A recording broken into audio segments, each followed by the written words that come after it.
Chief guest Shri वंदना पोपली जी पधार चुकी हैं।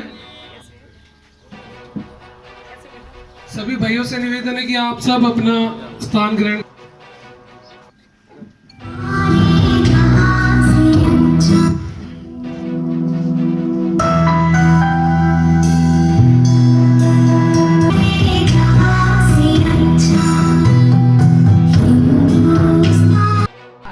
और हमारे जो प्रदेश अध्यक्ष हैं ओमप्रकाश धनखड़ जी भी कह रहे हैं कि कहीं ना कहीं एक पक्ष को छिपाया गया था। और आज आप देख पा रहे हैं, मेरे पीछे भी आप देख पा रहे होंगे कि किस प्रकार लोगों में जोश है। हम सब ने मिलकर तराने गाए, सुभाष चंद्र बोस जी को याद किया।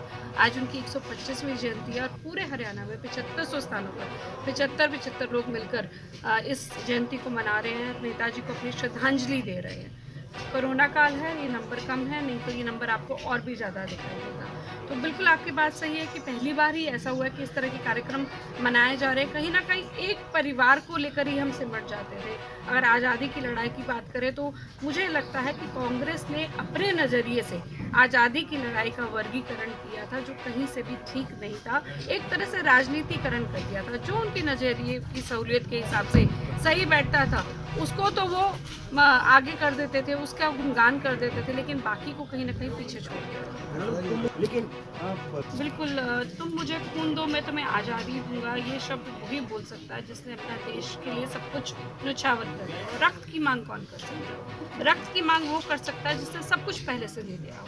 तो ये बहुत बड़े शब्द थे, इनके मायने भी बहुत बड़े थे कि अगर अपने देश को हमने विश्व गुरु बना दिया तो उसके बाद हमें पीछे हटने की आवश्यकता नहीं है। हमें कहीं पर जाति के बंधन में, धर्म के बंधन में बंधने की जरूरत नहीं है। हमें सिर्फ अपने देश को देखना है। अगर ये नज़रिया हमारे पर आ गया कि हमने सिर्फ देश को सबसे पहले देखना है, देश सर्वप्रथम अगर हो जाता है, तो मुझे लगता है कि हालांकि हम उस राह की तरफ बढ़ चुके हैं विश्व गुरु बनने की तरफ, लेकिन और थोड़ा सा और जोश और आ जाए तो विश्व गुरु अवश्य बने। देखिए, जो अमर जवान ज्योति है उसका विलय किया गया है, लेकिन बार बार ये आरोप लगाया जा रहा है कि उसको बुझा दिया गया है। मुझे याद है 1972 में जब इंदिरा गांधी जी ने उस जोत को जलाया था, तो उस समय बहुत सारे लोगों ने, हमारे तीनों जो सेनाएं हैं, उनके जो सैनिक हैं, जो सेनाध्यक्ष हैं, उन्होंने कहा कि इस जोत को यहाँ पर नहीं जलाना चाहिए।